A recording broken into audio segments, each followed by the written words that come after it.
नमस्कार दोस्तों, मैं अमन स्वागत करता हूं आपके अपने YouTube चैनल एजुकेशन हब पे। आज की क्लास में हम देखेंगे मंत्रिपरिषद के बारे में। पिछली क्लास में हमने मंत्रिपरिषद और मंत्रिमंडल में क्या अंतर होता है उसको देखे थे।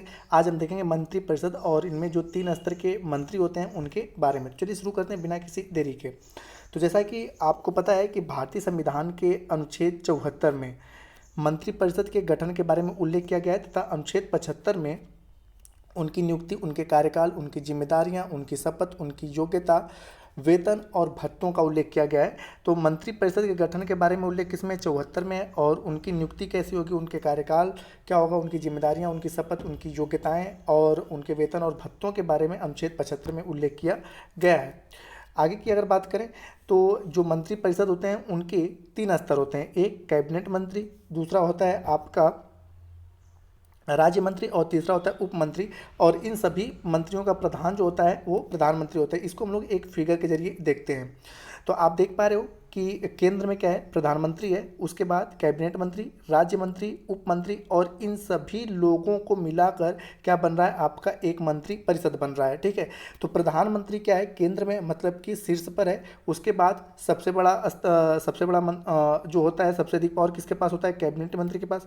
उसके बाद होता है राज्य मंत्री के बाद और उसके बाद होता है उप मंत्री के पास। और इन सभी को मिलाकर क्या बनता है, आपका मंत्री परिषद बनता है। तो हम यहाँ पे देखेंगे कैबिनेट मंत्री के बारे में। अगर आपसे पूछा जाए कि मंत्री परिषद का प्रमुख कौन होता है तो प्रधानमंत्री होता है। और प्रधानमंत्री के बाद दूसरी सबसे बड़ी शक्तियाँ किसके पास होती हैं, कैबिनेट मंत्री के पास। उसके बाद किसके पास होती हैं, राज्य मंत्री के पास। उसके बाद होता है उप मंत्री। राज्य मंत्री में 2 प्रकार के मंत्री होते हैं, उसको भी हम देखेंगे। एक स्वतंत्र प्रभार वाले राज्य मंत्री और एक होते हैं राज्य मंत्री। तो चलिए आगे बढ़ते हैं। तो आगे कैबिनेट मंत्री, तो कैबिनेट मंत्री किसे कहते हैं तो देखते हैं इनके बारे में कि यह विभाग का प्रमुख होते हैं और कैबिनेट की सभी मीटिंग में अनिवार्य रूप से भाग लेते हैं। मीटिंग में होने वाले निर्णय में वह अपनी सलाह और उसके अन्य विकल्प भी बताते हैं। सभी कैबिनेट मंत्रियों की स्वीकृति और प्रधानमंत्री की स्वीकृति के पश्चात वह निर्णय प्रभावी हो जाता है। विभाग प्रमुख होने के कारण वह संसद में पूछे गए प्रश्नों का उत्तर भी देते हैं। किसी भी विषय की जानकारी जो देश हित में हो उसका उल्लेख भी संसद में करते हैं। कैबिनेट मंत्री के जैसे कुछ प्रमुख मंत्री हैं, रक्षा मंत्री, वित्त मंत्री, विदेश मंत्री, शिक्षा मंत्री, परिवहन मंत्री। ठीक है, ये इनके कुछ प्रमुख हैं। ये अपने विभागों के प्रगति का रिपोर्ट कैबिनेट मीटिंग में प्रधानमंत्री के समक्ष प्रस्तुत करते हैं। इनकी संख्या की बात करें तो कैबिनेट, केवल हम बात कर रहे हैं कैबिनेट मंत्रियों की अधिकतम मतलब की संख्या कितनी हो सकती है, तो 12 से 25 हो सकती है।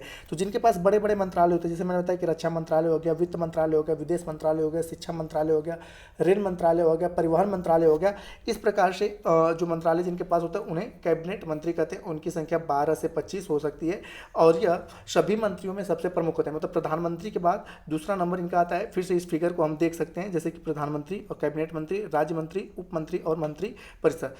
अब आगे बढ़ते हैं हम लोग राज्य मंत्री की तरफ। तो राज्य मंत्री किसे कहते हैं, तो राज्य मंत्री एक कैबिनेट मंत्री के सहायक के रूप में कार्य करता है और कैबिनेट के मीटिंग में भाग नहीं लेते हैं।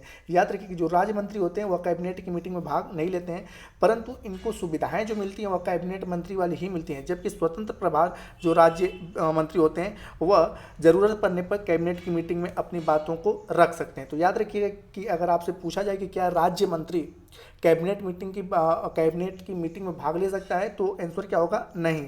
लेकिन जो स्वतंत्र प्रभार वाले राज्य मंत्री होते हैं, जरूरत पड़ने पर वह कैबिनेट की मीटिंग में भाग ले सकते हैं और अपनी बातों को रख सकते हैं। और राज्य मंत्री क्यों बनाया गया, तो कैबिनेट मंत्री के सहायता के लिए। और पूरा मंत्री परिषद किसके लिए बनाया गया है, तो राष्ट्रपति की सहायता के लिए। अगर आपसे पूछा जाए कि पूरा मंत्री परिषद किसके लिए है, तो राष्ट्रपति की सहायता के लिए। ठीक है। और राज्य मंत्री किसके लिए हैं, तो आपका कैबिनेट मंत्री के सहायता के लिए राज्य मंत्री को बनाया गया है। और जो राज्य मंत्री हैं वह कैबिनेट की मीटिंग में भाग नहीं लेते हैं, जबकि स्वतंत्र प्रभार मंत्री जो होते हैं वह कैबिनेट की मीटिंग में भाग लेते हैं। तो फिर से इस फिगर को आप देख सकते हैं कि प्रधानमंत्री, कैबिनेट मंत्री, राज्य मंत्री और उप मंत्री। उसके बाद आता है आपका मंत्री परिषद। और लास्ट वन है उप मंत्री। तो ये कैबिनेट मंत्री तथा उप या राज्य मंत्रियों से संबंधित होते हैं तथा उनके प्रशासनिक, राजनीतिक और संसदीय कर्तव्यों में उनकी सहायता करते हैं। अगर कोई कैबिनेट मंत्री, अगर उसको लगता है कि हम कार्य नहीं कर पा रहे हैं या अच्छे से कार्य हमें और अपना जो कार्य हो बड़ा अकेले हम नहीं कर पा रहे हैं, तो उसकी सहायता के लिए उप मंत्रियों का गठन किया जाता है। तो यह राज्य मंत्री से संबंधित हो सकते हैं या कैबिनेट मंत्री से भी संबंधित हो सकते हैं। तो यहाँ पर भी इस फिगर को आप देख सकते हैं। तो मैं उम्मीद करता हूँ कि आपको अच्छे से कैबिनेट मंत्री, राज्य मंत्री, उप मंत्री और मंत्रिपरिषद आपको समझ में आया होगा। और मंत्रिपरिषद का हेड कौन होता है? प्रधानमंत्री होता है। मंत्रिपरिषद किसके लिए बनाया जाता है? राष्ट्रपति की सहायता के लिए।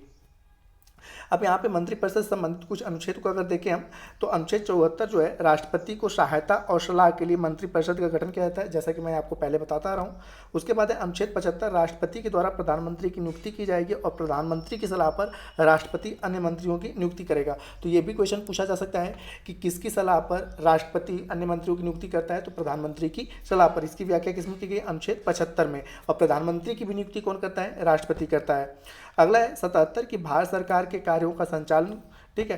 और उसके बाद 78 है राष्ट्रपति को जानकारी देने आदि के संदर्भ में प्रधानमंत्री का कर्तव्य है। तो दोस्तों ये रहे आपके मंत्रिपरिषद में कैबिनेट मंत्री, राज्य मंत्री, उप मंत्री और इन सभी को मिलाकर बनता है मंत्रिपरिषद। तो उम्मीद करता हूँ कि आपको ये वीडियो पसंद आया होगा। तो वीडियो पसंद आया तो वीडियो को लाइक करें, कमेंट करें तथा अपने दोस्तों के साथ शेयर करें और चैनल पर नए हैं तो चैनल को सब्सक्राइब अवश्य करें। तथा इस पीडीएफ को प्राप्त करने के लिए आप हमारे टेलीग्राम से जुड़ सकते हैं, जिसका लिंक वीडियो के डिस्क्रिप्शन में दिया हुआ है।